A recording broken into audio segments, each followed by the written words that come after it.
نيوسيو يوروبون، واليوم قررت أسوي لكم روتيني بعد المدرسة. أكو متابعة جميلة، هذا هو تعليقها. اقترحت علي فكرة هذا الفيديو وأنا قررت أصوره.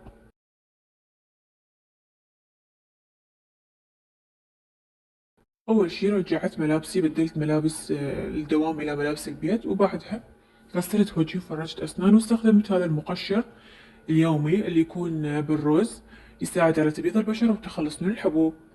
وبعدها قررت أخذ شاور سريع حتى أتخلص من تعب الدوام والحار. وبعدها خليت مرطب، ولبست هذا القميص الستان. وأكيد كلكم تعرفون إيش راح أسوي وراها، أكيد وقت النوم. تخيلوا الغرفة باردة وطفيت الضوء. هنا كانت قيلولة.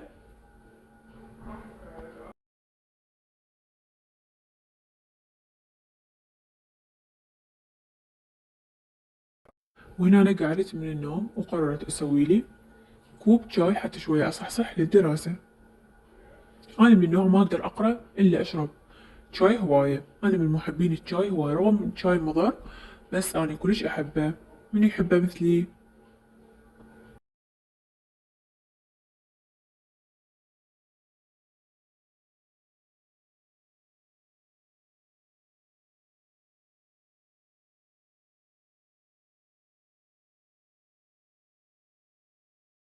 نفس بديت على 18 وبديت أقرأ.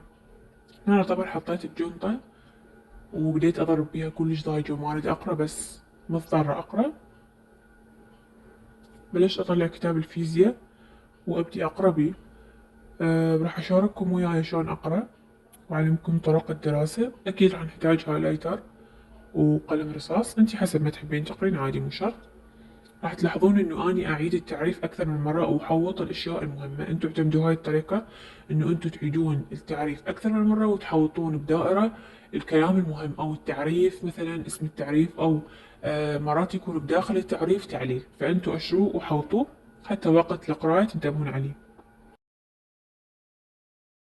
ها بنات، شلونكم بالدراسة؟ طمنوني عنكم بالتعليقات. بصراحة احنا هواي شادين علينا مدرستنا. وأصعب مادة عندنا الأحياء، كلش صعب لأن ينطونا تحاضير هواية. احنا تقريبا راح ينزل لكم هذا الفيديو بالثلاثاء. تمام. احنا انطونا من تحاضير الأحياء من ورقة يعني من صفحة واحد إلى صفحة 13 مداخل. تخيل 12 ورقة كلها قراية. وشفتوا انتوا الأحياء شلون معقد وصعب.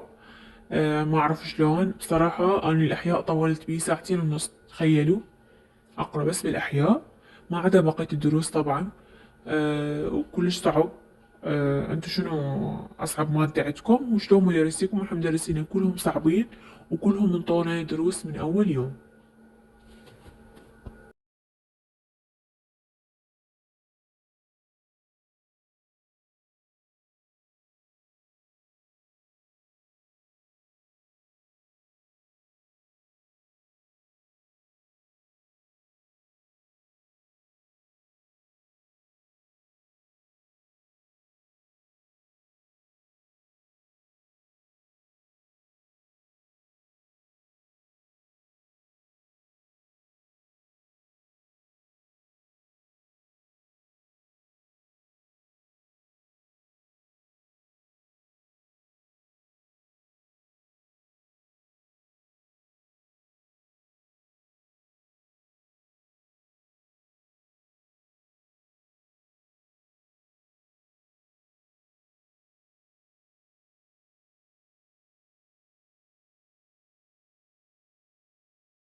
خلصت من الفيزياء وبديت أقرأ حاسوب. للأمانة هذا الموضوع كلش حلو، يحكي لنا عن الموبايل وشلون إحنا يفيدنا وشنو الأشياء اللي نستفاد من عندها من خلال استخدامنا للآيبادات والهواتف المحمولة.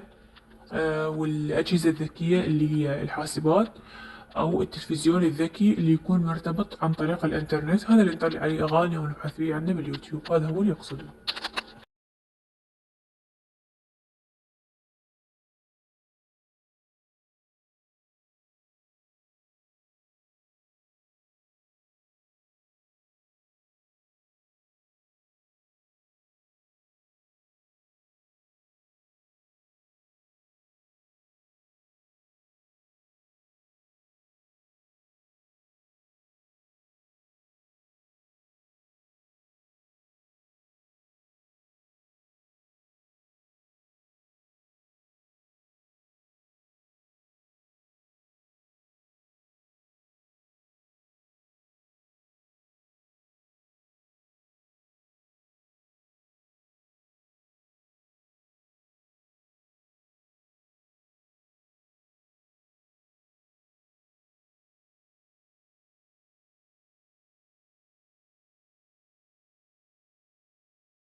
وبعدها أكيد راح أقرأ رياضيات. استعانيت باللابتوب، للآن ما أقدر أقرأ رياضيات، ما أعرف أشرح لنفسي إلا أشوف مدرس. أنتوا على مدرس تقرون.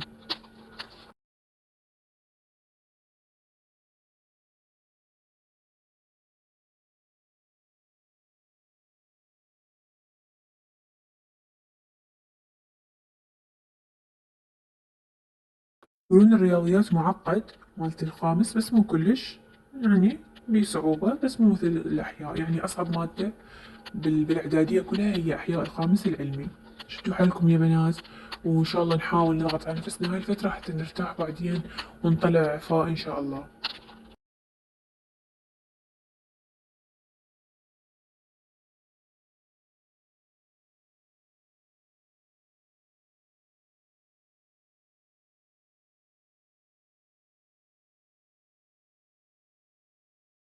بعدها بالعشاء قررت ماما تسوي لي ساندويتش.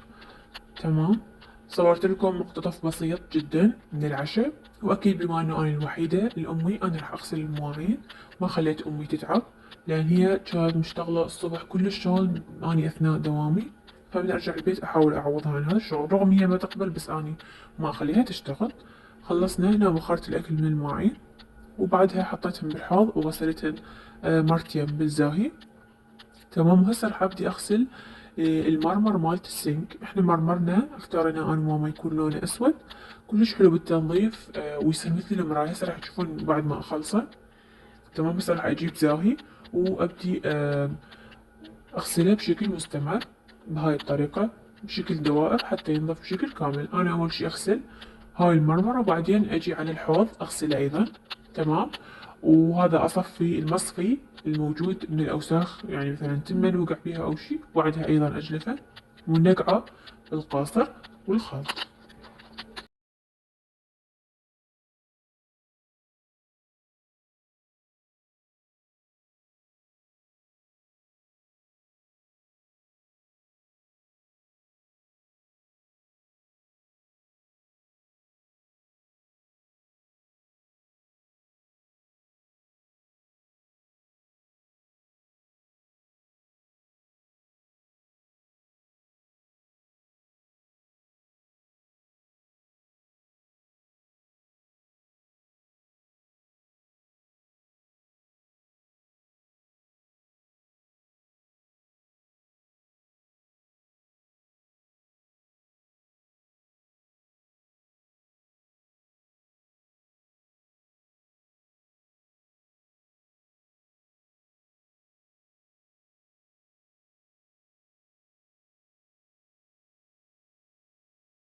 بعدها مسحته وطلع مثل المراية. حبيت أشارككم جزء بسيط من يومي بعد الدوام. لا تنسوا الاشتراك بالقناة، تفعيل الجرس، وتشوفون إذا عندكم أفكار أيضا تحبون أسوي لكم إياها، اكتبوا لي تحت بالتعليقات. أحبكم. باي.